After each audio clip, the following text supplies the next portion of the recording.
அறுசுவை சமைத்திடுவோம், ஆரோக்கியமாய் வாழ்ந்திடுவோம். நீங்களும் சமையலை ஈஸியா டென்ஷன் இல்லாம ஹெல்தியா சமைக்கணுமா? Welcome to our channel. இது என்ன சமையல், என்ன ருசி?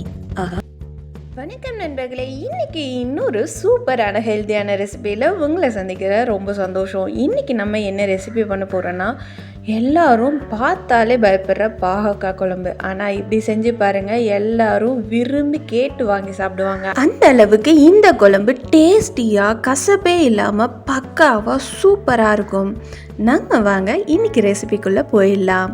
அதுக்கு முதல்ல ஒரு வானல் வச்சுட்டு 2 டேபிள் ஸ்பூன் எண்ணெய் ஊற்றிக்கோங்க. இதுக்கு கொஞ்சம் எண்ணெய் சேர்த்தி, அதாவது எக்ஸ்ட்ரா ஊற்றுனா தான் சூப்பராக இருக்கும்.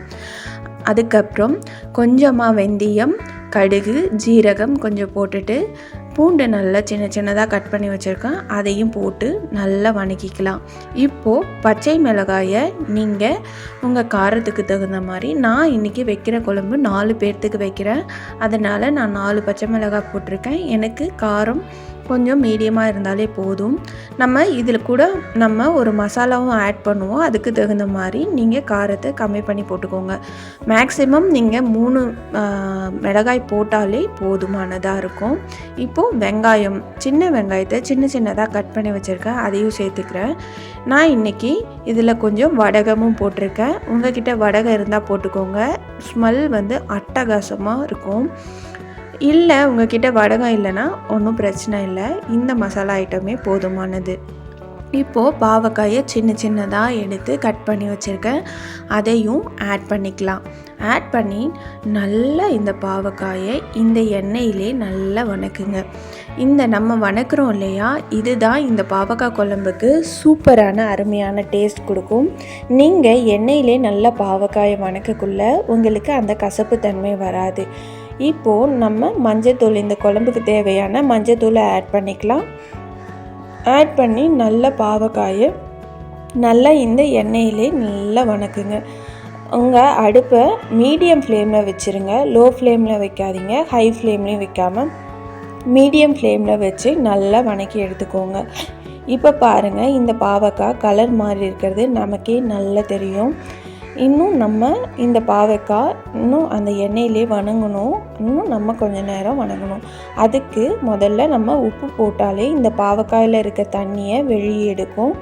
அந்த பாவக்காயில் இருக்க தண்ணி வெளியே வந்தாலே நமக்கு அந்த கசப்பு தன்மை கம்மியாகும். அதனால தான் ஒரு சிலர் தயிர் ஆட் பண்ணி செய்வாங்க. அதாவது தயிர் ஆட் பண்ணி முதல்ல பாவக்காயை கழுவிட்டு அதுக்கப்புறம் யூஸ் பண்ணுவாங்க. பட் அந்த மாதிரி பண்ணால் அதில் இருக்க சத்துலாம் போயிடுங்கிறதுனால நான் அந்த மாதிரி பண்ண மாட்டேன். உங்களுக்கு எப்படி கன்வீனியன்ட்டோ அந்த மாதிரி பார்த்து பண்ணிக்கோங்க. இன்றைக்கி உப்பு போட்டு நல்லா வணக்குறேன்.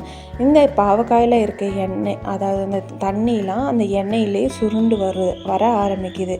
இப்போ பாருங்கள், பாவக்காய் கொஞ்ச நேரம் ஆயிடுச்சு நம்ம வணக்கி. இப்போ பாருங்கள், அந்த பாவக்காய் உங்களுக்கு நல்லா வெந்து வந்திருக்கிறது உங்களுக்கே தெரியும். இப்போது அந்த பாவக்காயை நம்ம எடுத்து கையில் அழுத்தி பார்த்தோன்னா அது 3/4 வெந்திருக்கிறது உங்களுக்கு நல்லாவே தெரியும். இங்கே பாருங்கள் எந்த அளவுக்கு வெந்திருக்குன்னு. என் கை சுடுது, சாரி.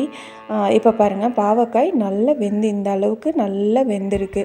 இன்னொரு பாவக்காய் நான் எடுத்து காமிக்கிறேன் பாருங்கள்.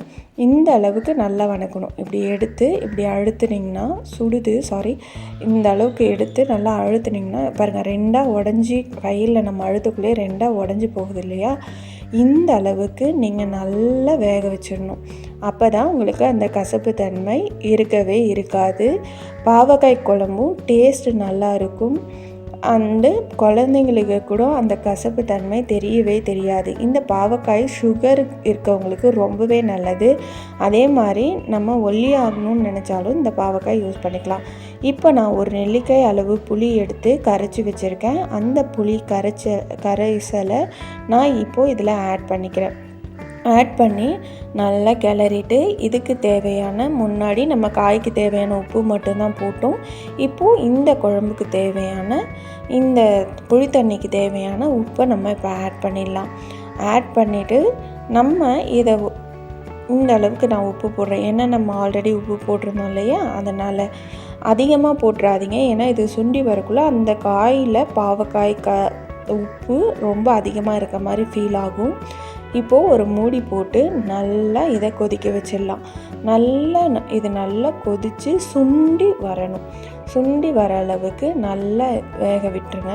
இது என்ன இவ்வளோ சொல்கிறீங்க அப்படிங்கிற மாதிரி உங்களுக்கு தெரியும். நான் வந்து டீப்பாக எக்ஸ்பிளைன் பண்ணதுனால உங்களுக்கு விலாவாரியாக சொல்கிறதுனால உங்களுக்கு இவ்வளோ நேரம் எடுக்கிற மாதிரி இருக்குது. நீங்கள் இந்த குழம்பு செய்கிறதுக்கு உங்களுக்கு மேக்ஸிமமே ஒரு 10 நிமிஷம்தான் ஆகும். ஓகேவா? இது எல்லாமே நான் லைவில் எடுத்தது தான். பாருங்கள், வீடியோ கூட உங்களுக்கு ஒரு 7 to 8 நிமிஷம் தான் இருக்கும். அப்போனா பாருங்கள், நீங்கள் லைவாக பண்ணக்குள்ளே அந்த காய்கறி எல்லாம் கட் பண்ணுற டைம் எல்லாம் சேர்த்தே உங்களுக்கு ஒரு 10 நிமிஷம் தான் ஆகும். இந்த பாவக்காய் குழம்பு ரொம்பவே ஹெல்தி. ஆனால் கசக்குங்கிறதுனாலே நம்ம நிறைய பேர் அதை சாப்பிடாம விட்டுருவோம். இப்போ பாருங்கள், இந்த குழம்பு நல்லா கொதித்து சுண்டி வருது. இப்போது இதுக்கு தேவையான ஒரு மசாலா அரைச்சிடலாம். அதுக்கு ஒரு அரை மூடி தேங்காயை எடுத்துக்கலாம். தேங்காய் எடுத்து மிக்ஸி ஜாரில் நான் ஆட் பண்ணியிருக்கிறேன். இப்போது உங்ககிட்ட என்ன குழம்பு மிளகாய் தூள் இருக்கோ அந்த குழம்பு மிளகாய் தூளை 2 ஸ்பூன் ஆட் பண்ணிக்கோங்க. உங்ககிட்ட இல்லை உங்களுக்கு சிக்கன் மசாலா ஃப்ளேவர்லாம் பிடிக்கும்னா சிக்கன் மசாலாவுக்கு நீங்கள் அரைச்சி வச்சுருப்பீங்க இல்லையா, அந்த இது யூஸ் பண்ணிக்கோங்க.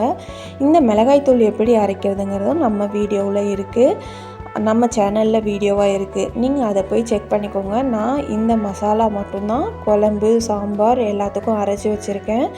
இது வந்து அரைச்சி எப்படியெல்லாம் ஸ்டோர் பண்ணணும், எவ்வளோ நாளைக்கு இருக்கும், எப்படியெல்லாம் எந்தெந்த குழம்புக்கெலாம் யூஸ் பண்ணலாம் அப்படிங்கிறது எல்லாமே நம்ம வீடியோவில் டீட்டெயிலாக கொடுத்துருக்கேன். நீங்கள் அதையும் மறக்காமல் செக் பண்ணி பாருங்கள். ரொம்பவே சூப்பராக இருக்கும். கடையில் நீங்கள் வாங்குறதோட நீங்கள் வீட்டில் அரைச்சி செஞ்சிங்கன்னா ஹெல்தி உங்களுக்கு என்றைக்குமே குறையாது. நம்ம ஹாஸ்பிட்டலில் போய் அமௌண்ட்டை செலவு பண்ணணும்னு அவசியம் இல்லை. கொஞ்சம் டைம் எடுத்து பண்ணால் மட்டும் போதும்.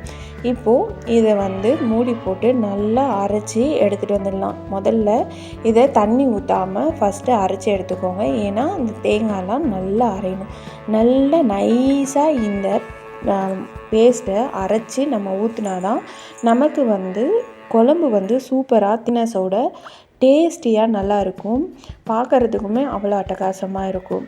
இப்போது இதில் தண்ணி ஆட் பண்ணி நம்ம அரைச்சி எடுத்துகிட்டு வந்துடலாம். இப்போது கொஞ்சம் கொஞ்சமாக தண்ணி ஆட் பண்ணி அரைங்க.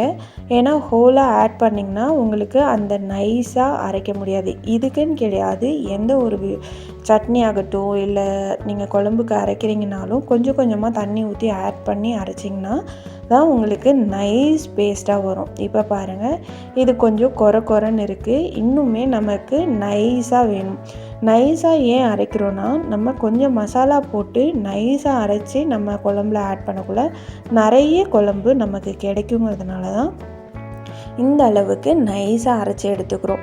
இப்போ பாருங்கள், சுண்டி வந்த அந்த புளி தண்ணி இதில் நம்ம இந்த அரைச்சி எடுத்துகிட்டு வந்ததை நம்ம ஆட் பண்ணி நம்ம மிக்ஸி ஜாரையும் கழுவி ஊற்றிக்கிறோம். இந்த குழம்பு உங்கள் மிளகாய்த்தூள் கொஞ்சம் போட்டாலும் திக்காகும்னா அதுக்கு தகுந்த மாதிரி தண்ணி ஊற்றிக்கோங்க. என்னோடய மிளகாய்த்தூள் கொஞ்சம் தண்ணி, அதாவது வந்து ரொம்பலாம் திக்காகிடாது. நான் மல்லி இதெல்லாம் வந்து கரெக்டாக தான் போட்டிருக்கேன். அதனால் எனக்கு இந்த அளவுக்கு தண்ணி இருந்தால் போதும். இது கொதித்து வரக்குள்ளே இன்னுமே கொஞ்சம் திக்னஸ் நமக்கு கொடுக்கும். இப்போது இந்த தண்ணி ஊற்றிருக்கோம் இல்லையா, அதுக்கு தகுந்த மாதிரி உப்பு டேஸ்ட் பண்ணிவிட்டு எவ்வளோ உப்பு கம்மியாக இருக்குங்கிறத பார்த்து இப்போ உப்பு ஆட் பண்ணிக்கோங்க.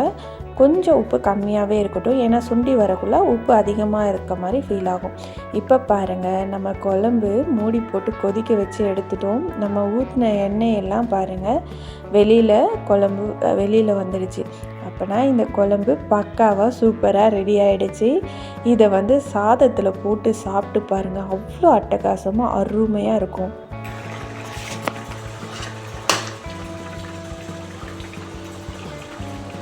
சமையல் கஷ்டம்பா அப்படிங்கிற நினைக்கிறவங்களையும் ஈஸியாக சமைக்க வைக்க நம்ம சேனல் இருக்குது. மறக்காமல் நம்ம சேனலை சப்ஸ்கிரைப் பண்ணி ஆளுங்கிற நோட்டிஃபிகேஷன் கிளிக் பண்ணி வச்சுக்கோங்க. இன்னொரு இன்ட்ரெஸ்டிங்கான ஹெல்த்தியான ரெசிபியோடு உங்களை சந்திக்கிறோம். நன்றி, வணக்கம். உங்கள் ஆரோக்கியமும் வளரட்டும்.